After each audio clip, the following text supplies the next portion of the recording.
Welcome again into the Monday edition of Strategies for Living here on 101.7 FM and 710 KEEL.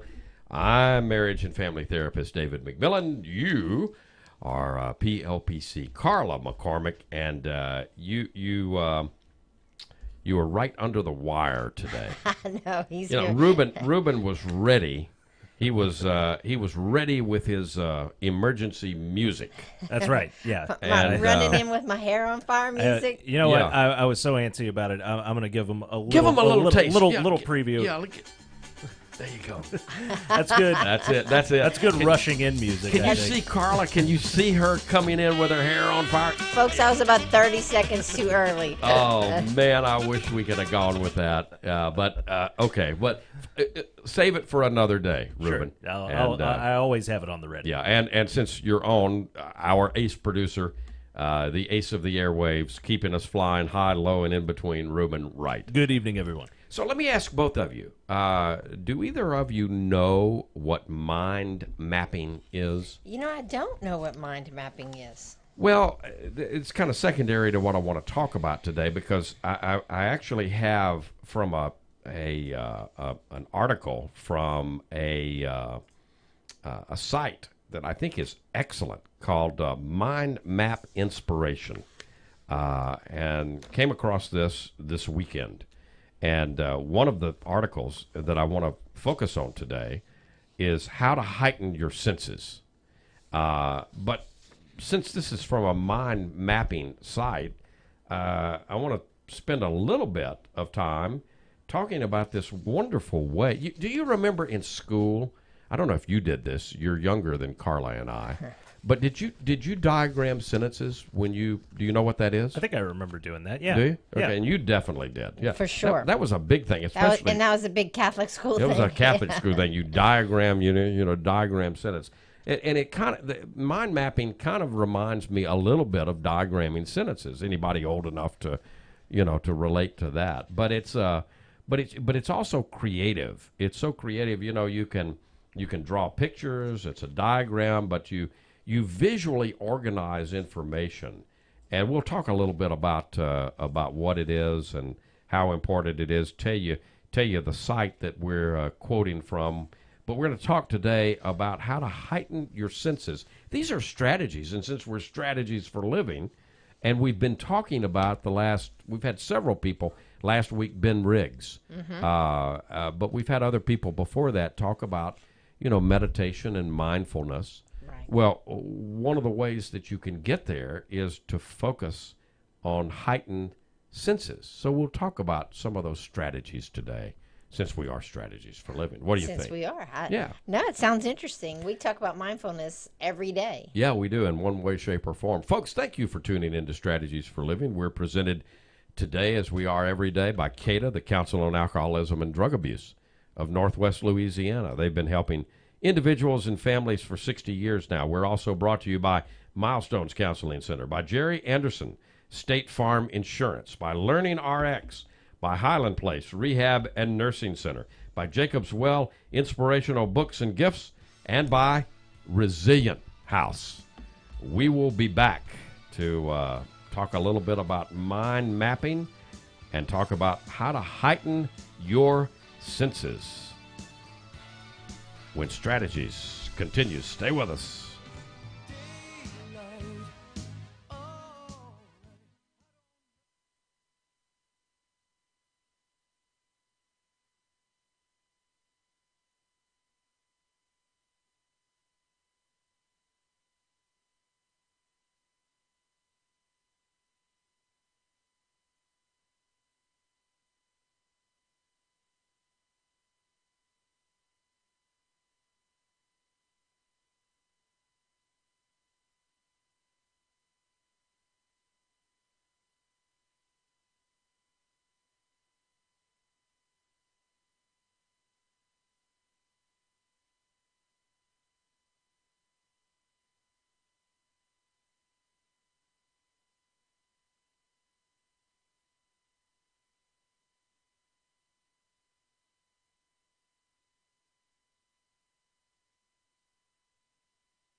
Welcome back. Welcome back into Strategies for Living here on 101.7 FM and 710 KEEL. Marriage and family therapist David McMillan, PLPC, Carla McCormick. So you hadn't heard of mind mapping I have before? not. This is no. So it was popularized, I guess, in British pop psychology. He's an author and television personality. As a matter of fact, I think I interviewed him. Tony. Of course you Of course did. I did, because I'm old and I've done this a long time. Tony Buzan is the guy's name, and he was the first to kind of popularize mind mapping. But the use of diagrams that visually map out information, that use branches and radial maps, traces back a long, long time. Buzan wasn't certainly the first, but he popularized it. It's a pictorial method to take a system and to then begin to map out. Buzan's approach and his introduction of that term mind map arose during, it was a 1974 BBC television series that he hosted called Use Your Head. And in the show, he produced a companion book to it, and that's why years later I think I interviewed him here on Strategies. He promoted this conceptualization of using diagrams radiating from a center, and you might doodle a picture that might represent a particular mind map. You can rough mind map, just in a spiral notebook, or you can do it more formally if you want to, on a piece of art paper. So is the goal for me to be able to visualize Kind where of the way, where I want to go, like visualize visualize a putt going into the hole if I'm a golfer? Yeah, it's kind of the way you think. It's kind of done the way your mind works. So I mean, if I wanted to map out, let's say, how to be a better tennis player, I might draw a couple of tennis rackets, in the center, and then I might branch off, and I might say, principles and shots and scoring and surfaces and tournaments, and then I might branch off of each one of those. For instance, on shots, do I know how to, if I want to play with you, how's my serve? Can I hit a backhand? Can I volley? Can I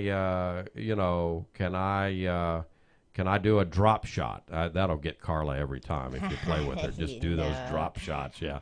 Yeah, we need to play sometime. Yeah, honey. I used to be halfway decent. Yeah, no, I'm loading myself up, so now I will not get on the tennis court with you. But you get the idea. And so, again, if I'm trying to improve my game, well, then I might map out. It's kind of the way your brain works, right? So it's a very useful technique. You just kind of start in the center with an image and a topic, and make it colorful. Use at least 3 colors. Use some images and some symbols and some codes for your mind map. You can make it. You can make it for you. You can use keywords and print using upper and lowercase letters, and then either the word or the image. You put it on its own line coming out from the center, and use a lot of color. Use multiple colors, visual stimulation. You can have your own personal style of mind mapping, and have you ever doodled? All the time. Okay, so you would be a natural mind mapper. See, anybody that doodles, I think. So it's kind of a doodle vision board. Yeah. It's a concept map, and it's a modeling, graph all at the same time. Research has actually shown, there's been some studies that have been conducted where 80% of the students thought mind mapping helped them understand concepts and ideas in science better. Other studies also report some subjective positive effects on the use of mind mapping. So there's some research that indicates that it's effective, and Beal and Langer back in 2011 conducted a comprehensive analysis of the content of mind maps. They analyzed actually 19,000 mind maps from 11,000 different users of mind mapping applications, and the results include that average users create only a few mind maps. Average mind maps are rather small, and each contains about 3 words. So they're quick, they're easy, and they increase creativity and effectiveness. So it's a tool like any other tool. But anyway, not to get too far into mind mapping today, I want to quote from a mind map inspiration article on how to heighten your senses today, because we are strategies for living. Da Vinci, suggested that heightening our senses enhances our life experience. And so this article presents 25 ways to bring more presence to our daily activities. And you can see the mind mapping here that's done. But we obviously we can't show a mind map on the air, on radio, but you and I can see it. Mm-hmm. And if you want to see it, folks, you can go to the Mind Map Inspiration and type in how to heighten your senses, and you can see the mind map that was made that goes along with what Carla and I are talking about today. But what resonated with me, Carla, is how many of our, as you noted earlier, how many of our life strategists, have talked about mindfulness and ways that we can be more mindful. And so heightening your senses, to me, goes right into that increased mindfulness, being more aware of this amazing body that I think we probably take for granted a lot of the time, don't you? I know we do. And one of the things that I focus on a lot with clients and in group is helping people to understand that they have way more control over their thoughts and their mind than they think they do. Yeah. Teaching them for them to control their mind instead of their mind controlling them. Yeah, so all of these things that we're learning are to that end. Right. Yeah, and I would say, I just to add to what you're saying, I totally agree with you. But it's like so many of us today, it's like the tail wagging the dog, and because if you could look into all of our minds, pick the most sane person that you can think of, and maybe I'll pick Carla McCormick and Reuben Wright. If I could look into the brain. You don't want to go. It's a dangerous neighborhood up in here. What I would see, what I would definitely see would be if I could see into your thought mind, but I think I would say this if I could see into the Dalai Lama's or the Pope's mind or the late, great Billy Graham's mind. If you could see into their minds, you would say, gosh, they're crazy. They're all over the place. If I could see their thoughts. But what distinguishes someone who has the ability of Carla or Billy Graham or the Pope or the Dalai Lama? Well, it's that you're not your thoughts. That you can step back and you could observe your thinking, and that you then become a chooser and a decider. A chooser and a decider of what thoughts you focus on. Now, you're wagging, you're the dog wagging the tail instead of vice versa. Does that make sense? Yeah, and it's something that you never actually master. It's something that you're continually working on. Ben Riggs, I think, eloquently pointed that out to us last week, didn't he? Yeah. And I think that's that's what meditation, that's what prayer, that's what mindfulness, whatever avenue you want to take, yoga is about learning how to control our minds, to make it calm, to heighten our senses, so we, for the ultimate joy of loving life more, right? So when I was a kid watching all those Yogi Bear cartoons with Yogi and Mr. Ranger and Boo Boo, I was mindful. Is that what you're saying? Maybe. Yogi? Maybe you were a yogi. Yeah. Hey, boo boo. Hey, Boo Boo. We'll be back. Ruben's just shaking his head. He just, he just can't believe sometimes what he hears here on Strategies for Living. Neither can we. We'll be right back.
I don't even want to think about what you just asked me. I feel like I'd knock a tooth out trying to brush my teeth with my left hand. Yeah, this is what Carla is asking us, folks, off the air, and Ruben and I are going, what? We're talking about using different parts of your brain, and I asked them if they'd ever tried to brush their teeth with their opposite hand, their left hand. Are for you me. kidding me? Try. We're men. We're men. You even brush your teeth. I'd knock a Yes, tooth out. yes, for I sure. do brush my teeth every morning, but and every night if I do my best, but I'm with my right hand. Try it tonight when you go home. Oh, dangerous. come on. Sounds No. dangerous. I'll knock out a tooth. You're mean. Welcome back, folks. Welcome back into Strategies for Living, 101.7 FM and 710 KEEL. Okay, you just got a glimpse of what goes on in the during the breaks. Okay, so we're talking about how to heighten your senses. Let's give some of these strategies, Carla, because these are good. This is good stuff. So, this is how simple it is. And number one is Close your eyes to enhance your hearing. Focus solely on the listening. Notice every sound, close, far, loud, quiet. Listen for rhythms, beats, and repetitive noises. Pick out distinct sounds like individual birdsong. Notice also the sounds come from silence and return to silence. Be aware of the gaps as much as the sounds. Listen to music with your eyes closed. Try following two separate sounds individually. For the ultimate test, try listening to two different recordings on headphones, one in each ear. See if you can follow and understand both recordings. I think they use that as a torture device in some war. I think I remember hearing that. That is actually a technique that can be used kind of, it's actually can be a hypnosis type technique to kind of confuse the conscious mind and let the unconscious mind just kind of rise. Hop out? Yeah, hop out. Focus totally on your breath. This one immediately jumped out at me from Benjamin Riggs last week. This mind map says slow your breathing down. Breathe deeply, gently, and fully, and pay attention to the air passing in and out of your lungs. See how it slows and stops your thinking. As you do so, try closing your eyes and also listen acutely. Sense the life in your body and feel the air on your skin as you breathe slowly. Feel the buzz of life within you and on the outer parts of your skin. It's interesting. Anyone who has maybe had a hypnosis session or two or, accustomed, they'll be aware of some of this that's probably been suggested to them in a trance session, And it's amazing how when you focus your mind on a particular thing, how many of us are you? How many times a day are you aware of your skin? Of the feeling of the air on your skin. Yeah, Probably not that often. But think about it. When you say it to yourself. All of a sudden, your brain and your mind go there.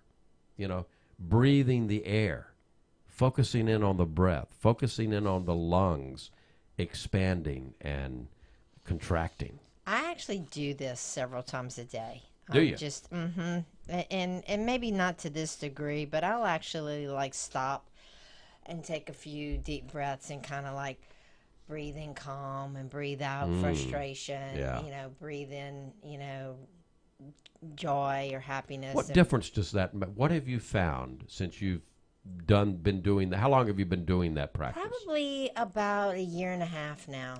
And obviously you get something out of it because you've continued it a year and a half. It keeps me, when I start to feel myself get kind of frustrated or annoyed or where, I can, and my mental cue is the tone of my voice. If I get kind of, edgy in my voice or I start raising my voice, if I just kind of turn my chair around or walk over to the water cooler or walk to the restroom and just kind of take a few deep breaths and just kind of recenter myself, then all of a sudden that frustration just kind of goes away. There you go.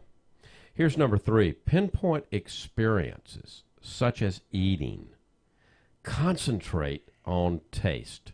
This is a real challenge. I think, obviously, as I point to myself now, not pointing to anybody, I'm not pointing the finger at anybody else, but we obviously have a problem with, a lot of us are carrying more weight than we want to. Do we think about how we eat? Do we eat mindfully? So, pinpointing experience such as eating and concentrating on taste.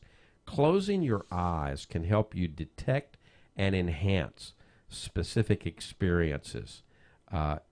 if drawing the aware of holding the pencil, if drinking, sense the holding of the cup. Notice complete body experience. Sense with every cell as you go about your activities. Even simple tasks like brushing your teeth become totally immersed in the activity and slow your thinking. Pay greater attention to the realization of what you're doing. So if you're eating, how many times are you aware I'm taking this, again, I'm talking about myself. Somebody puts a steak in front of me, just like I like it, right? Medium rare, with, maybe a baked potato and sour cream. And do you know how quick I'm going to devour that thing? I'm going to go through it. And it's gone. But what if, I eat that mindfully and I slowly am noticing how I cut the meat, noticing how I particularly like my steak medium rare, so noticing the red cool center, noticing the texture in my mouth, being aware and of every succulent bite. I don't think that I'm going to eat as much, and even if I do, hopefully I'm digesting it in a healthier way than if I go like I usually inhale, something like a steak. I once again, I'm going to say it's bringing us back to joy. Yeah. You get to eat something you really enjoy, and you're with people you probably really love, and it's slowing down, and it's taking a minute to find the joy in that moment. To me, that's what is mindfulness for if it's not for me to find more joy in the moment.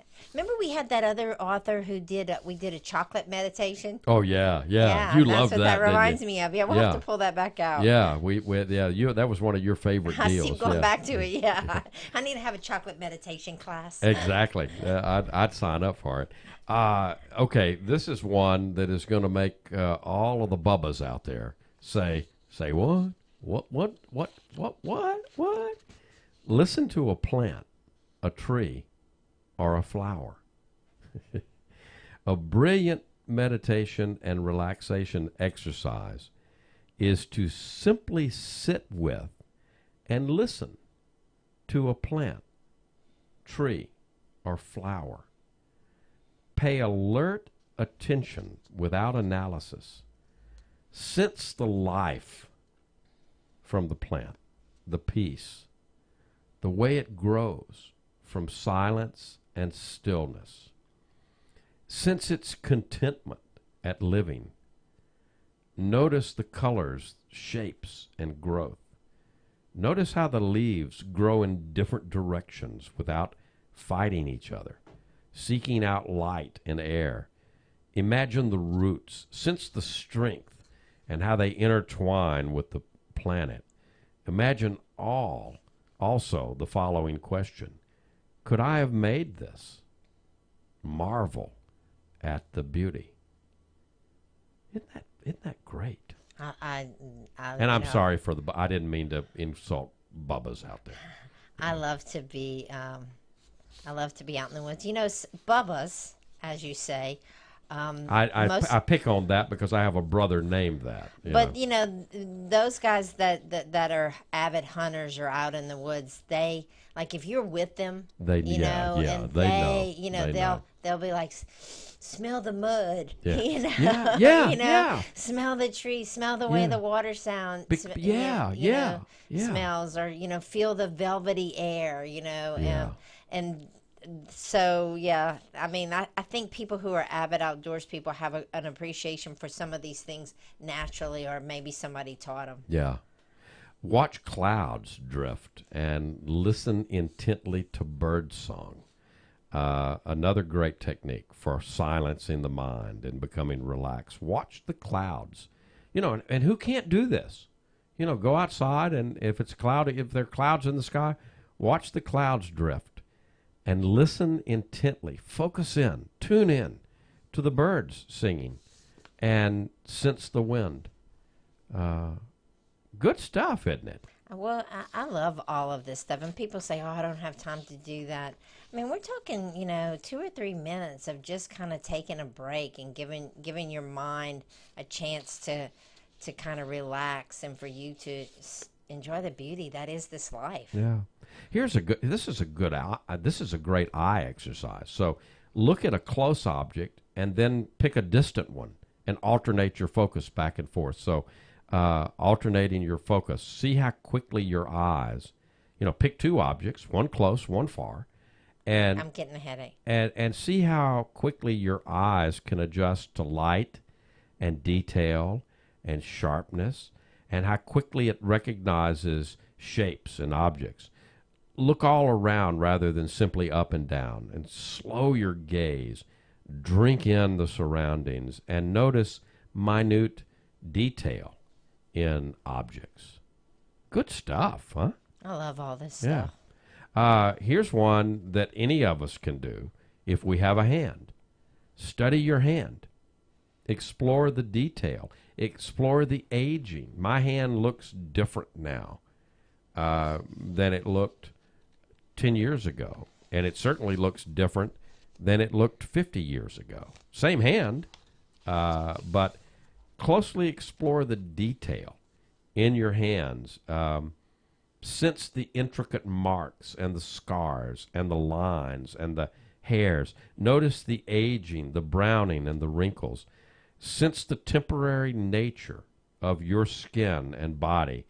Think back at a time when it looked smoother, assuming that you're like Reuben, unlike you and I, and you're older. Move your fingers and hands slowly and observe the fascinating way that everything works, and start to appreciate how incredibly complex and fortunate you are to have this hand. Could you make what you're seeing any other way than through being human? Study your hand. I mean, did you know mindfulness was just as close as the hand in front of you? Well, how many times have you held a baby and marveled at their little hands and their little feet? Oh, there's nothing better. Yeah. So I mean, so we do this, and Kissing little baby feet? Oh, there's nothing better. and we know how to do this. It's just reminding ourselves to do it. Yeah. I mean, none of this is rocket science. No, it's not. We'll be back.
Welcome back. Welcome back into 101.7 FM and 710 KEEL. PLPC Carla McCormick and marriage and family therapist David McMillan. And from mindmapinspiration.com, we are talking about an article that is actually, you can go there and find it mind mapped out. It's a great article about heightening your senses. Giving us some ideas, isn't it? Oh, it's great ideas, and it's simple things that we can do. So back to kind of, mindfulness 101. Yeah. What does it mean to you to be a mindful person? Heightened awareness, being more in the now. My challenge. To what end? Okay, well, my challenge is I can so easily get focused on the past or on the future. And both of those, I tell clients all the time, we all live in a 3-room house psychologically. And we get to choose, which room we're in, but we've got to know that we're in a 3-room house. And that's all we have. All of us psychologically only have a 3-room house: the past, the present, and the future. And each room we're in, if when I go into the past, it's like somebody flipped the lights on. I can see things so clearly.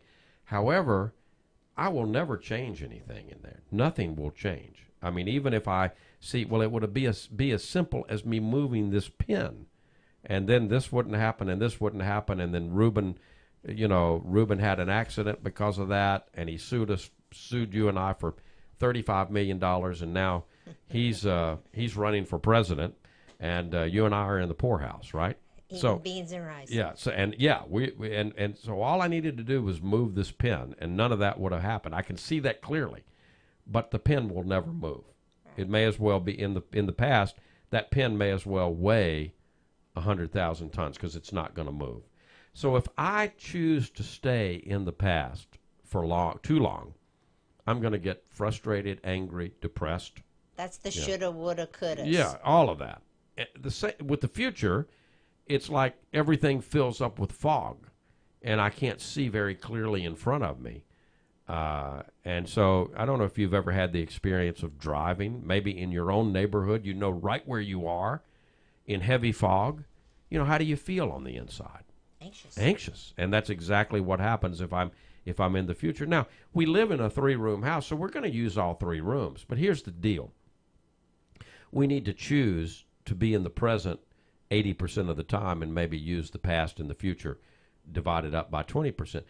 What I'm saying is I find myself, if I'm not aware, if I'm not conscious, I'll flip that around. I'll be 80% of my time in the past and in the future, leaving me only 20% for the now. So to me, Carla, in answering your question, mindfulness means being more grounded in the here and now, in the present, which is where I want to be. It's the place of power. It's the only place. I'm never going to change anything in the past or in the future. I'm only going to change something in the now. Does that make sense? Yeah, it makes perfect sense. So if I'm always worrying about the future, if I'm always ruminating about the past, right, then I'm missing today. I'm taking today away from me. And all of these are ways to greater appreciate today. Yeah, I talk a lot in my therapy about creative versus reactive. We'll do a show on that one day.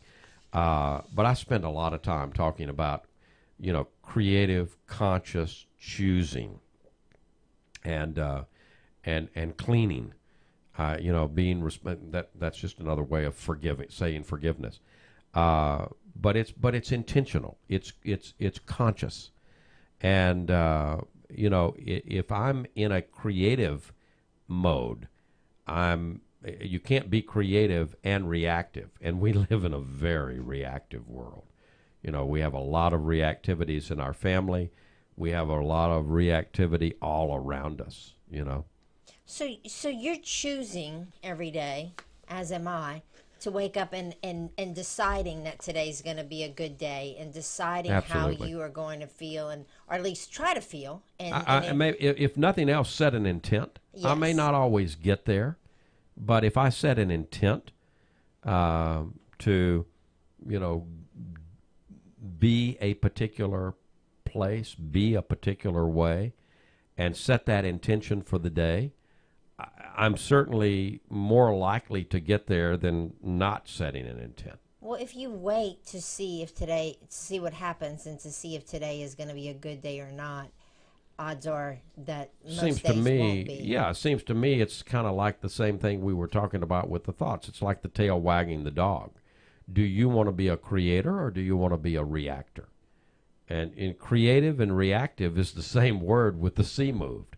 I mean, you look at it. I mean, take the C in creative and move it down, 3 letters, and look at what creative becomes.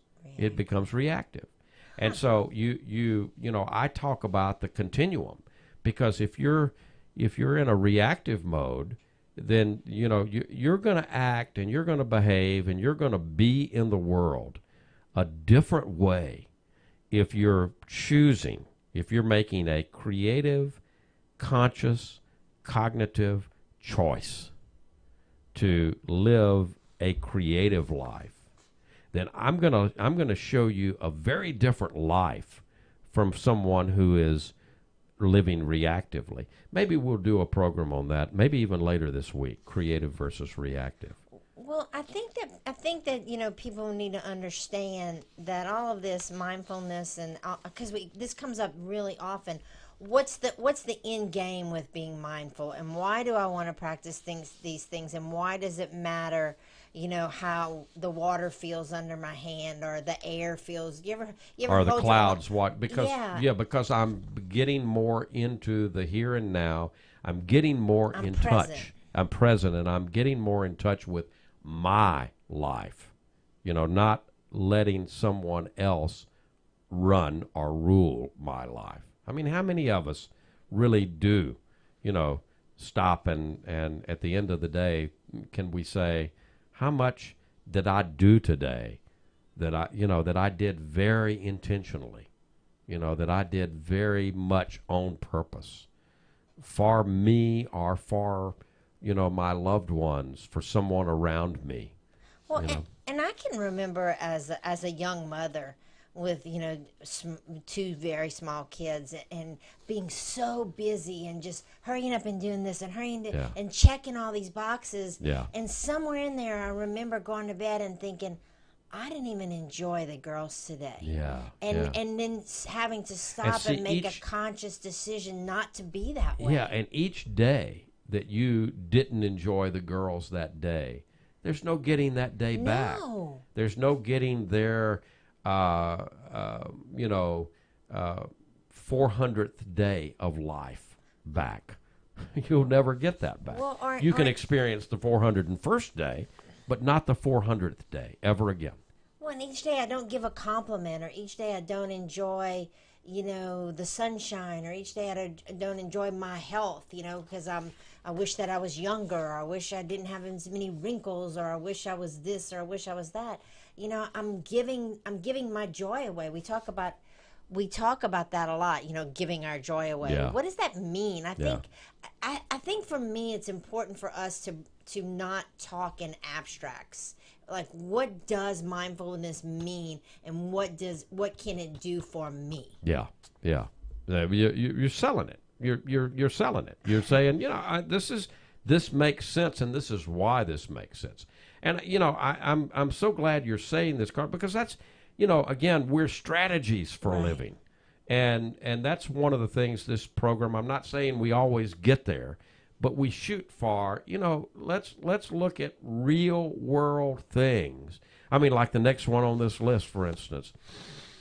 Smell deeply and differentiate between subtle odors, and acknowledge strong smells around you, light fragrances, smells coming and going. See how many you can identify. Breathe slowly, deeply, and knowingly. Become aware of air. Wow. Well, feel it come into your nose. Yeah, how important is air, for goodness sakes? Yeah. It is the most important. Pretty doggone important. We're talking about heightening our senses to become more mindful today on Strategies We've got a few more to come. Got a little while, couple minutes left when we come back. We'll try to share a few more, and we'll be back. Stay with us.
You like it when we do a you like to play that weird science thing, don't It's you? one of my favorite songs. Yeah. The Oingo Boingo. I've noticed. Welcome back. Welcome back into 101.7 FM and 710 KEEL. Welcome back into this edition of Strategies for Living. We are talking about heightening your senses today to become more mindful.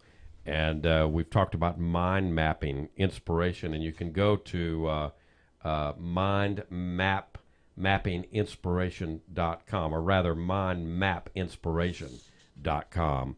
And there's a lot of mind mapping is a great tool. But we're talking about one of the articles today, how to heighten your senses, and this gives 25 ways. We're not going to get through obviously all 25, Carla. But do you have a favorite? I like walking barefoot. I especially like to mow the grass and smell the cut grass and then walk barefooted in the grass. It's kind of a thing that I really enjoy doing. Yeah. So I like the way the grass smells. I like to feel the cut grass under my feet and the coolness. So that's probably one of the things. Or walking on the beach, just walking barefooted. Oh, yeah. Closing your eyes and sensing individual body parts.